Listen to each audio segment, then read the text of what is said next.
Is the first step if you want to manifest someone in your life. Now, you can use this for love, or if you need someone like a client or a good friend, any person that you want to manifest in your life. So I'm going to start you with one core thing that you need to do and give you one super big warning that will help you to stay from getting off track, because you can get into a pit hole with this, and I don't want you to get stuck in trying to manifest things that are never going to happen. First off, your intention. And if you are science logical minded, you're going to love this book, The Source, written by a neuroscientist who also started looking at manifesting and finding the similarities. She agrees, and many of the manifesting resources begin with, you start with the intention. This is your statement, your clear desire for what you want. And as you are formulating this, or once you know it, what goes along with that is believing that there is the abundance in your world, in the universe, for you to receive this. For example, you want a love interest in your life. You need to believe that you live somewhere where you can meet that person, or that somehow they're going to come across your life. I have met people who talk about, oh, there's just not enough single people here. And while they may feel like they're stating facts, I want you to ask yourself, if that's a belief that you hold, how many single people do you need to meet? You might just need to meet one. If the person you're looking for is a friend or a business, you may want to meet more than one person. So you're going to need to believe there's more than one out there. You're setting your intention. As you're setting this, you're going to notice, what are the beliefs? This is my finger moving around. What are the beliefs surrounding that? The questions, the concerns that are coming up in your mind. That is great information, because those are the things that we need to work with. If you are working with the belief, yes, I want a love partner. Yes, I believe I'm worthy of it. No, I don't think I'm going to find them in this town. Well, we see where the breakdown is happening. I want you to be able to also hold the belief that you meeting this person, engaging with them, interacting with them is something that's inevitable. It's something that you can't help but do. And it's something that you are completely and utterly worthy of. As I'm speaking these words, I can feel the feeling in my heart of expansion. I can feel how it might feel for you, thinking, ooh, what if that really is true? Now, if you're listening and you're thinking, it's not quite true yet for me. Like, I know I like what you're saying, Rachel, but I don't really believe it. Before you go into any manifesting methods, what I simply want you to do is open your mind every day to believing and experiencing and feeling the feeling that it's easy to meet the person that you want to meet. The person you want to meet comes into your life so easily. You don't even have to do anything to meet that person. You naturally show up at the right place at the right time to meet this person. And so here's the thing. Your mind does not know the difference between imagination and reality, between fact and fiction.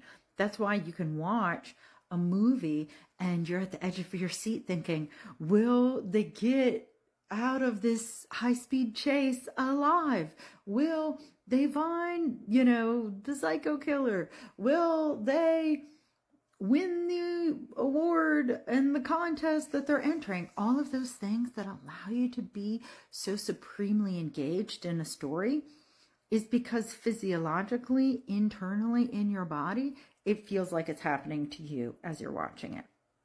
So what we're going to do is create this story for you that you're going to be practicing, that you're going to be believing.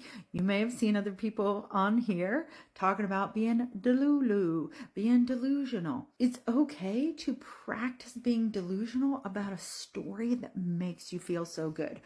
Does it mean that you're going to walk out and pop into your favorite coffee shop and start telling the barista behind the counter that you just met the love of your life and it was so easy and you didn't have to do anything, and then later they find out you're lying? No, I'm not calling for that kind of delusion that you tell everyone, because we actually do want this to be a fact. Right now, you're just working internally. If you have a bestie that you want to do this with, or if you want to message me and be like, hey, here's what I'm working on, truly deeply imagining, feeling, being delulu about, send me a message. Hey, I'm happy to cheer you on. I'm happy to hold that vision for you. I want you to feel it. I want you to believe it. And I want you to set the intention that it's possible. It can happen. You're worthy of it. And look, before we go any further, if you just spent 30 seconds a day, 2 minutes a day, creating a story in your mind, a true, delightful, resoundingly amazing story that gets you all excited, that your brain doesn't know that it's a story, but it's an imagining that you're having about how easy it was. And look, if you don't like things to be easy, you can make yours a little harder if you want. I like mine to be easy. I like picturing, oh, this new friend that I'm going to have, we're just going to bump into each other, meet each other, click instantly, hit it off, and bam, there we are. We're good friends now. It's easy. It feels amazing. It feels like imagining that. I could imagine it one way today, and then tomorrow maybe I imagine it a different way. What this is going to do, which is why I brought up this book, is when you're imagining in your mind, you're building new neural pathways. Those new neural pathways are going to allow you to see things that you don't currently see. It's just like if, this is why I stopped watching horror movies. I can't watch horror and thriller movies because I can't walk down a dark street alone anymore. I don't want to get in my car in the dark anymore. I have to check the back seat to make sure nobody's there. Watching those movies wired things in my brain, possibilities that I never thought were there. And I haven't undone those wires. Same with the things that you want, though. Once you wire in possibilities, you can start to see things in places you've never seen them before. When I was single and looking for love, looking to date, I never said there are no single men in this town. I never said there's no good men out there, they're all taken. I never said it because I did not want my mind to think that. I told myself, there's someone out there for me. There's somebody who really likes me.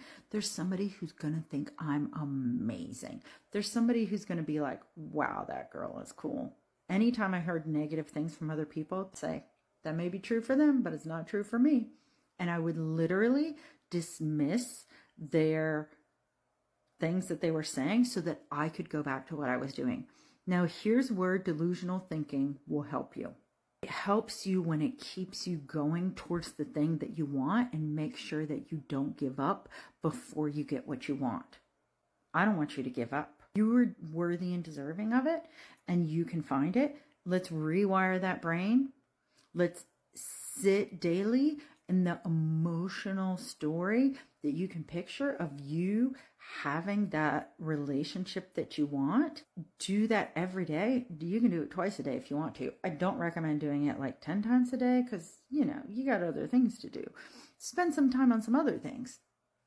But once a day or twice a day, spending some time really deeply thinking and feeling it is going to rewire your brain. You're going to be meeting at some point more than one person. That's the amazing thing. Once you rewire it, you are going to start seeing opportunities and people everywhere. I'm Rachel Strivelli, the psychic. You can work with me one-to-one. I'm also teaching a free class called Manifesting with Flowers. It's amazing. Message me if you want to be a part of that free class.